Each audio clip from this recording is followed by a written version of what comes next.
Dans la douce lumière du salon, Sarah serre Simon dans ses bras, mêlant un profond soulagement à une tendre stupéfaction. Simon, d'un calme presque surnaturel, observe le joyeux tumulte d'un regard tranquille et complice. Dan, bourru mais aimant, regarde les enfants, un rare sourire attendri illuminant son visage marqué par le temps. La famille Hirsch est enveloppée dans un moment de retrouvailles sincères et pures, une véritable tapisserie d'amour et de joie silencieuse. À la lumière tamisée d'une lampe de table, Lily et Eric tiennent Simon dans leurs bras, leur visage marqué par une anxiété palpable. Les yeux sombres et pénétrants de Simon se posent sur Sarah, sa frêle silhouette portant un poids immense et troublant. Sa voix d'enfant, étonnamment grave, brise le silence par une confession saisissante. Je ne peux pas mentir, je suis connecté à deux réalités. L'une est Simon, l'autre est David. À la lumière douce d'une lampe de table, Sarah, Lily, Eric et Dan partagent un moment calme et profond dans le salon. Une compréhension tacite passe entre eux, un lien silencieux se tisse dans la pièce éclairée par la lampe. Les derniers doutes sur la nature extraordinaire de Simon s'évanouissent, remplacés par une acceptation collective.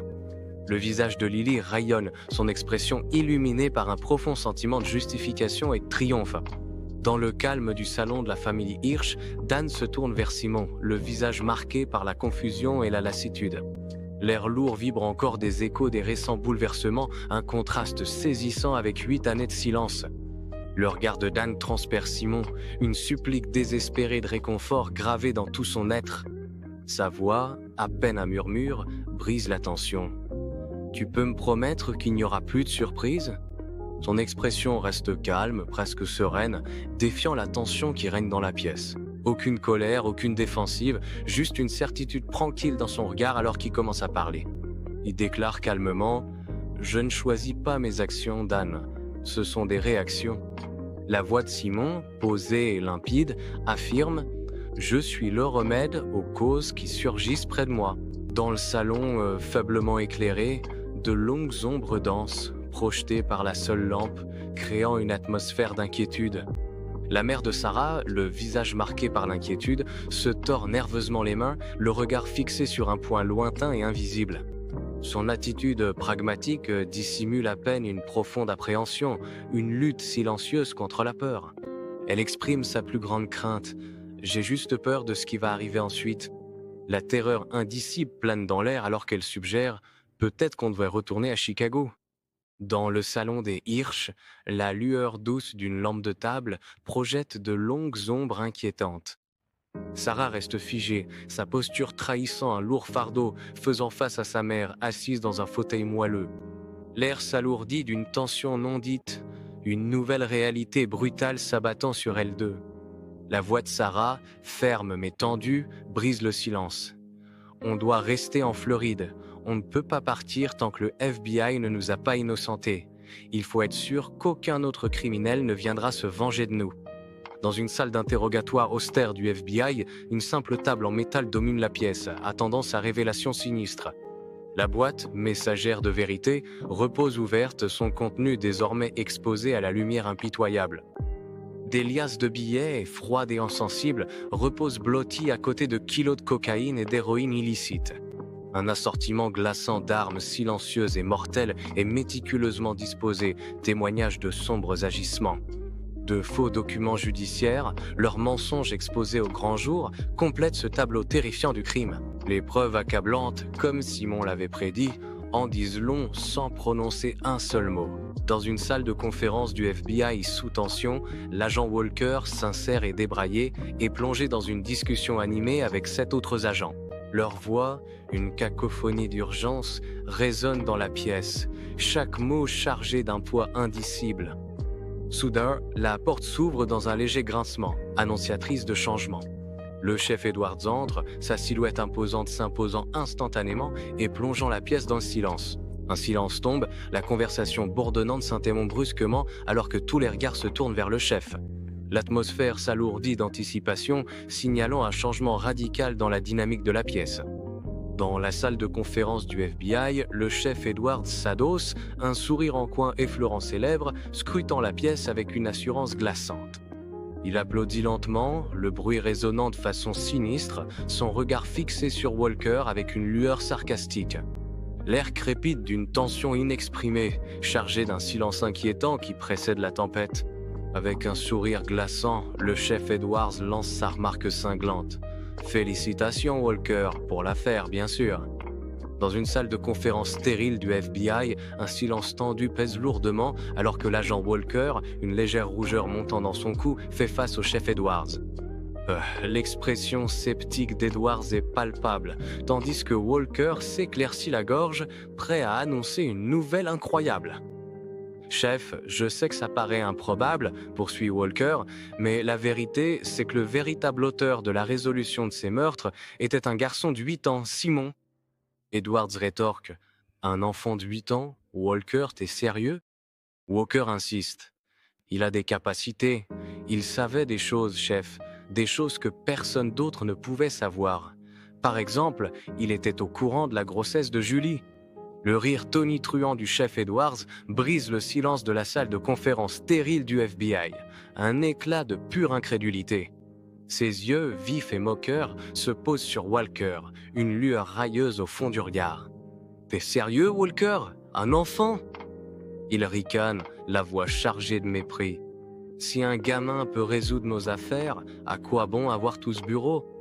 Il s'emporte, sa voix résonnante de colère. Dans la salle de conférence du FBI, le visage de l'agent Walker est impassible, son calme déstabilisant. Il fait un geste discret en direction des 2 agents assis silencieusement à ses côtés, leurs expressions indéchiffrables. Le regard du chef Edwards croise celui de Walker, un défi silencieux s'échangeant entre eux. Une subtile lueur dans les yeux de Walker laisse entendre que ses collègues détiennent la clé de son histoire extraordinaire. Walker rompt le silence et déclare « Mes collègues ici présents peuvent confirmer mon récit, chef. » Le chef Edwards se tourne, son regard balayant les agents du FBI dans la salle de conférence, leur visage formant un tableau mêlant admiration et malaise. Un accord silencieux et partagé passe entre eux, alors qu'ils acquiescent d'un signe de tête, un consensus se formant sans qu'un mot ne soit prononcé. La voix d'un agent rompt le silence, une pointe d'admiration à contre-cœur dans son ton. « Ce gamin, c'est vraiment quelque chose. » Ses yeux bougent nerveusement, une lueur d'appréhension traverse son visage. Honnêtement, j'ai un peu peur de ce que Simon pourrait dire sur nous. Le silence persistant dans la pièce est lourd de pensées inavouées et du poids de leurs décisions collectives. L'expression du chef Edwards est impénétrable, une reconnaissance silencieuse de la complexité de la situation à laquelle ils sont désormais confrontés.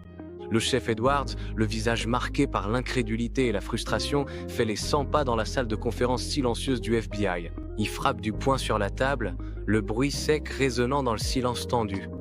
Un rire sarcastique, presque hystérique, lui échappe alors qu'il se tourne vers les agents restants. Sa voix tranchante et autoritaire, le chef Edwards exige « Je veux voir Simon tout de suite !» Son regard se fait plus intense alors qu'il donne un nouvel ordre. « Ne vous avisez pas d'arrêter l'enquête sur ces flics véreux. » Une question amère plane dans l'air. On ne peut quand même pas attendre qu'un gamin résolve toutes nos affaires, si? Dans la salle de conférence du FBI, le visage de l'agent Walker s'empourpre de honte et de colère alors que le chef Edwards quitte la pièce. Un frémissement de rires étouffés serpente parmi ses collègues, leurs yeux brillants d'une cruauté amusée. La réunion, désormais vidée de son sens, se dissout dans une atmosphère de moquerie et de mépris ouvert. Walker reste isolé, le poids de leur moquerie l'écrasant dans la pièce soudainement immense. Dans le salon des Hirsch, la douce lueur des lampes diffuse une lumière apaisante alors que la famille se détend après une journée tendue. Le regard de Sarah est fixé sur Simon, une admiration silencieuse dans les yeux, reconnaissant sa force inattendue. Il a traversé la crise avec un sang-froid remarquable, incarnant à ses yeux l'homme de la maison qu'elle n'attendait pas. Un sentiment de réflexion silencieuse emplit la pièce alors que la famille digère les événements de la journée, baignée dans la lumière chaleureuse. Sarah observe David, qui contraste fortement avec le calme de Simon, une petite présence vulnérable dans la pièce. Le salon de la famille Hirsch est baigné dans la douce lueur réconfortante des lampes, en contraste frappant avec la tension plus tôt dans la journée. Dan, l'air pensif, observe sa famille, une question muette dans le regard. Il rompt le silence, une suggestion pleine d'espoir dans la voix. « Et si on sortait dîner ce soir? Un peu de changement nous ferait peut-être du bien à tous », ajoute-t-il, une douce invitation à se retrouver. Dans la chaleur du salon, Jacob, décontracté et bienveillant, acquiesce doucement, une compréhension silencieuse passant entre eux. Il propose une façon de se changer les idées, sa voix apportant un réconfort apaisant dans la pièce silencieuse. Sarah, l'air songeuse, propose un plaisir simple, de la cuisine chinoise. Un murmure d'approbation collectif emplit la pièce, un moment partagé d'accord et d'anticipation. Le salon des Hirsch est baigné par la lueur chaude et vacillante d'un feu crépitant, projetant de longues ombres mouvantes. Simon est assis au milieu du doux brouhaha d'approbation, son expression étonnamment sereine, observateur discret. Il rompt le silence paisible par une déclaration calme et posée. « Je n'ai pas faim. » Ces mots restant suspens dans l'air, contrastent saisissant avec les politesses attendues, modifiant subtilement l'atmosphère de la caisse. Jacob pose une main rassurante sur l'épaule de Simon, une promesse silencieuse au milieu des préparatifs discrets. La famille s'active avec une efficacité feutrée, rassemblant les manteaux et verrouillant les portes, leurs gestes formant une danse d'adieu silencieux. Jacob adresse un sourire réconfortant à Simon et dit « Ne t'inquiète pas, t'auras faim une fois qu'on sera arrivé ». Le calme du matin dans la cuisine des Hirsch vole en éclats à 9h, lorsque la sonnerie insistante du téléphone perce la tranquillité. Sarah, qui vient tout juste de finir le petit déjeuner avec sa famille, se dirige d'un pas décidé vers la source du bruit strident. En arrière-plan, Lily et Eric s'agitent, se préparant pour l'école, inconscients de l'appel qui s'annonce. La sonnerie aiguë du téléphone résonne, contraste saisissant avec la scène domestique, tandis que Sarah porte le combiné à son oreille. Un moment d'anticipation pèse lourdement dans l'air, tandis que Sarah écoute, son visage impassible, attendant la nouvelle. La lumière dorée du soleil inonde la cuisine douillette alors que Sarah, la trentaine, jongle entre le téléphone, une tartine et un sac d'école, une légère ride soucieuse sur le front. Sa voix, un discret « Allô ?» laisse deviner qu'un autre monde s'apprête à s'immiscer dans sa matinée. Une voix hors champ, l'agent Walker demande « Ce n'est pas un mauvais moment ?» Sarah, reconnaissant l'agent, répond « Non, non, les enfants sont presque prêts pour l'école », son ton oscillant entre la politesse et un chaos à peine contenu. L'agent Walker se tient debout, l'expression sombre, alors qu'il s'adresse à Sarah et Simon, la gravité de ses paroles évidente. Sa voix se fait grave, sérieuse et basse, un ton glaçant qui exige toute leur attention. Mon supérieur, le chef Edwards, souhaite vous rencontrer d'urgence tous les deux au bureau du FBI ce matin. Dans la cuisine silencieuse du matin, le front de Sarah est plissé d'inquiétude, ses yeux parcourant la pièce familière avec malaise. Les ombres persistantes des événements d'hier s'accrochent à elle, une angoisse palpable se lisant sur son visage méfiant. Elle se prépare, anticipant de nouvelles complications, le cœur lourd de peurs inavouées. Sa voix, étouffée par l'appréhension, rompt le silence. Est-ce qu'il s'est passé autre chose ? Dans la cuisine des Hirsch, le visage de l'agent Walker est un mélange de réassurance forcée et de frustration contenue. Rien de nouveau n'est arrivé. Le chef Edwards veut simplement entendre le récit de Simon directement, explique-t-il, la voix tendue. Son regard s'assombrit, une lueur d'incrédulité dans les yeux. Il trouve mon histoire invraisemblable. Un soupir rauque et profond lui échappe. C'est exaspérant son scepticisme. Sarah se lève, un léger pli soucieux au front. Alors qu'elle verse le café, son geste est machinal. Son regard est lointain, perdu dans ses pensées.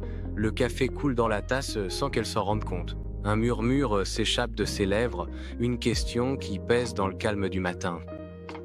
Est-ce qu'on a des ennuis ? Dans la cuisine des Hirsch, la lumière du matin filtre à travers la pièce, illuminant la posture rassurante de l'agent Walker. Ses paroles dissipent l'appréhension de Sarah, une promesse de sécurité dans la pièce silencieuse. Il fixe calmement 1h, 11h, un plan définitif qui s'impose dans l'air du matin.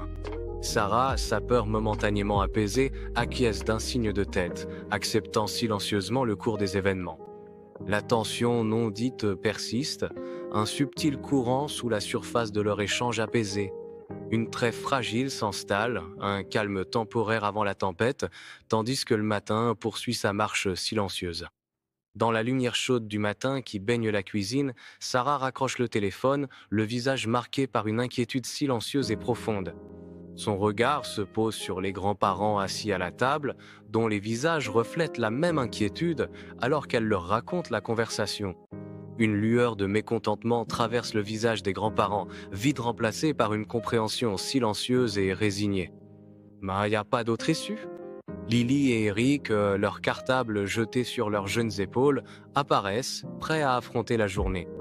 Une douce lumière matinale inonde la chambre, illuminant Sarah qui se déplace avec une grâce concentrée, se préparant pour la journée à venir. Ses mains, douces et rassurantes, habillent soigneusement Simon dans un ballet silencieux de soins et tendresse. Une expression pensive traverse le visage de Sarah alors que son esprit s'évade, envahi par une contemplation silencieuse. Elle se remémore l'agent Walker, sa politesse et ses paroles douces résonnant dans ses pensées. Un léger sourire, presque imperceptible, effleure ses lèvres, saluant la décence inattendue qu'elle a trouvée en lui. Ses gestes sont précis, sa touche délicate, tandis qu'elle prépare Simon pour la journée à venir, ses pensées restant accrochées à la présence douce de l'agent Walker. La sonnerie nette et insistante de la porte d'entrée brise le calme de la fin de matinée, résonnant dans l'air. Sarah et Simon, habillés avec une certaine anticipation, se tiennent près de la porte d'entrée. Sarah tend la main, l'allonge pour ouvrir la porte, un moment d'attente suspendu dans l'air. La porte s'ouvre vers l'intérieur, révélant une lueur d'embarras qui traverse ses traits. Il se tient devant eux, une présence inattendue, légèrement maladroite sur leur seuil. Le soleil de la fin de matinée baigne la maison des Hirsch d'une lueur chaude et accueillante, laissant entrevoir une façade sereine. L'agent Walker se tient devant la porte, son regard s'attardant sur Sarah, un léger sourire flottant sur ses lèvres. Sarah, posée et maîtresse d'elle-même, lui rend son salut, ses yeux laissant transparaître une pointe de savoir non dit. Un doux Mademoiselle Sarah de la part de l'agent Walker reçoit la réponse calme de Sarah. Agent Walker, le chef vous attend. L'agent Walker conduit Sarah et Simon, le silence dans la voiture étant chargé d'une tension non dite. Le ronronnement du moteur est le seul bruit, un bourdonnement constant face au malaise grandissant dans le véhicule. Le trajet de 20 minutes s'étire, chaque instant qui passe amplifiant la tension palpable dans l'air. Le siège du FBI en Floride apparaît à l'horizon, sa structure moderne et imposante se découpant nettement sur le ciel. La présence du bâtiment est une promesse silencieuse des défis qui les attendent à l'intérieur de ses murs. La voiture s'arrête devant l'édifice imposant, dernier instant de calme avant la tempête que sera leur mission. Le hall d'accueil du siège du FBI bourdonne d'activité, une ruche où agents et responsables évoluent avec une détermination sans faille. Walker, figure d'autorité, guide Sarah et Simon à travers la foule animée, leurs pas déterminés. Au milieu de ce chaos organisé, une urgence palpable flotte dans l'air, témoignage silencieux de l'enjeu crucial. Leur trajectoire est sans détour, une ligne droite tracée vers l'impressionnant bureau du chef Edwards. La traversée du cœur du bâtiment du FBI est une symphonie silencieuse de pouvoir et de décisions imminentes. Dans le bureau du chef Edwards, Walker désigne les chaises, invitant silencieusement Sarah et Simon à s'asseoir. Ils se tournent, un sourire professionnel gravé sur le visage, prêt à annoncer leur présence. « Je vais prévenir le chef et je reviens tout de suite », dit Walker, sa voix calme et rassurante. Après un dernier regard, il quitte la pièce, laissant Sarah et Simon dans l'attente. La porte se referme derrière lui dans un déclic, laissant une tension silencieuse dans la salle de réunion. Sarah et Simon échangent un regard, une compréhension silencieuse passant entre eux alors qu'ils attendent. Dans la salle de réunion stérile, les yeux de Sarah croisent ceux de Simon, un doux sourire encourageant et illuminant ses lèvres. Elle se penche légèrement vers lui, sa présence servant d'encre rassurante dans cette atmosphère tendue. Son regard soutient le sien, une promesse silencieuse de soutien indéfectible. Sa voix, un doux murmure, rompt le silence. « Sois simplement toi-même, Simon. J'ai entièrement confiance en toi, » affirme-t-elle. « C'est ce qui fait que t'es toi. » Ces mots, une puissante source de réconfort dans la pièce silencieuse. Dans le bureau du chef Edwards, les yeux de Simon brillent de malice alors qu'il regarde Sarah, un contraste frappant avec son attitude habituelle. Son visage affiche une confiance absolue, une promesse silencieuse flottant dans l'air. La simple parole de Sarah porte un sens caché, signalant la présence invisible de David, un pacte tacite. La voix de Simon est teintée d'une assurance troublante. « Ne t'inquiète pas, Sarah, je sais exactement quoi dire et quoi faire. » Les doigts de Sarah, délicats et rassurants, effleurent le visage de Simon, une promesse silencieuse dans son geste. Son toucher est une caresse tendre, suivant les contours de sa mâchoire, puis glissant doucement dans ses cheveux. Simon prononce son nom, sa voix résonnant comme un écho déformé, mais Sarah reste imperturbable, son regard inébranlable. Une compréhension profonde s'installe dans ses yeux. Elle sait que c'est David et non Simon qui lui parle à présent. Son calme apparent dissimule la réalité troublante, sa main posée comme un phare de réconfort au milieu de la tourmente. Dans le bureau du chef, un drame silencieux se joue, témoignage d'un lien indéfectible. Dans le bureau du chef Edwards, un raclement de gorge soudain et sonore brise le silence tendu derrière Sarah et Simon. Sarah et Simon, surpris, se lèvent d'un bond, les yeux écarquillés par l'appréhension. Ils se tournent pour faire face à l'imposant chef Edwards, dont la silhouette massive projette une longue ombre. L'agent Walker conduit Sarah et Simon dans une vaste salle de conférence, l'air chargé d'anticipation. Le chef Edwards, au visage sévère et à la barbe fournie, se lève de la table, imposant le respect par sa seule présence. Il tend une main ferme à Sarah, un échange silencieux s'opérant entre eux au moment où leurs mains se rencontrent. Se tournant vers Simon, le regard du chef Edwards se fait plus perçant, une lueur de respect dans les yeux. « Ah, Simon, votre réputation vous précède. » D'un geste invitant, il ajoute « Je vous en prie, asseyez-vous tous les deux. » Un léger défi dans la voix. La pièce vibre d'attente inavouée, tandis que Sarah et Simon s'apprêtent à s'asseoir. Autour d'une table brillante, le chef Edwards, sévère mais accueillant, désigne un plateau de boissons. Sarah, les yeux vifs et curieux, demande poliment un verre d'eau, une pointe d'anticipation dans le regard. Simon, le visage impassible, refuse les rafraîchissements, ses yeux inébranlables parcourant la pièce. L'air crépite d'intentions inavouées, tandis que chacun prend place, la réunion sur le point de commencer. Dans le bureau du chef Edwards, un ordre silencieux est donné pour du café et de l'eau, prélude à une discussion tendue. Le chef Edwards se tourne, son regard désormais fixé sur Sarah, une question muette flottant dans ses yeux. L'air crépite de mots non dits, tandis que le chef Edwards attend la réponse de Sarah. Il rompt le silence, sa voix ferme mais respectueuse. « Ai-je votre permission de m'adresser directement à Simon ?» Le poids de ces mots pèse lourdement, exigeant une décision de la part de Sarah. L'expression de Sarah reste impénétrable, ses pensées dissimulées dans la tension silencieuse de la pièce.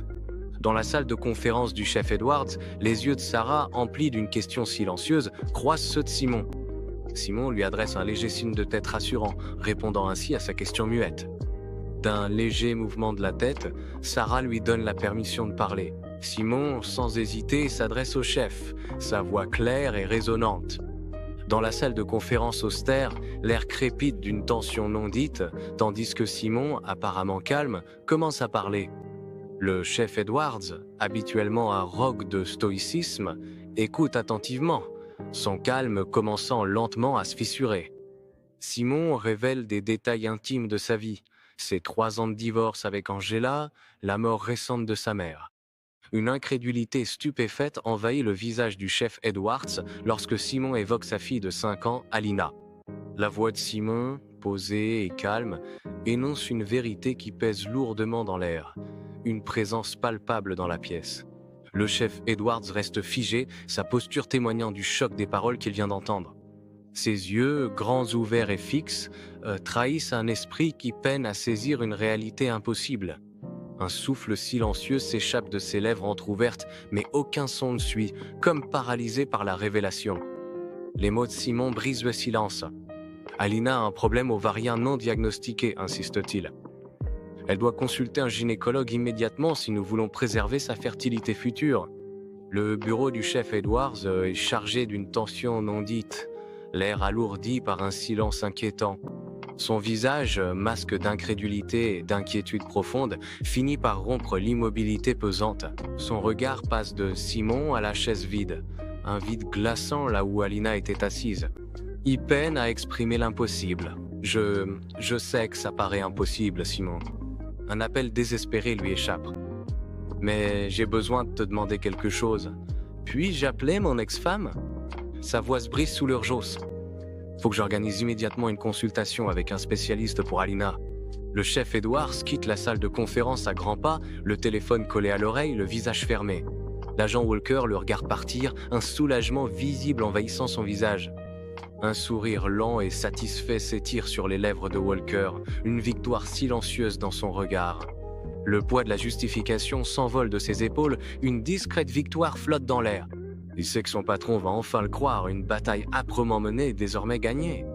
La tension dans la pièce se dissipe, remplacée par un sentiment de calme et d'assurance tranquille. Le chef Edwards revient dans la salle de conférence, une expression gênée adoucissant son habituel air sévère. Il présente des excuses brèves, presque nerveuses, pour l'interruption, évitant de croiser les regards. « Désolé pour cette interruption, je viens d'expliquer la situation d'Alina à mon ex-femme », commence-t-il, une pointe de vulnérabilité dans la voix. Son regard change, une profonde stupéfaction se lit sur son visage. « Je suis profondément impressionné par Simon. » Il se tourne vers Walker, une excuse sincère se dessinant sur ses lèvres.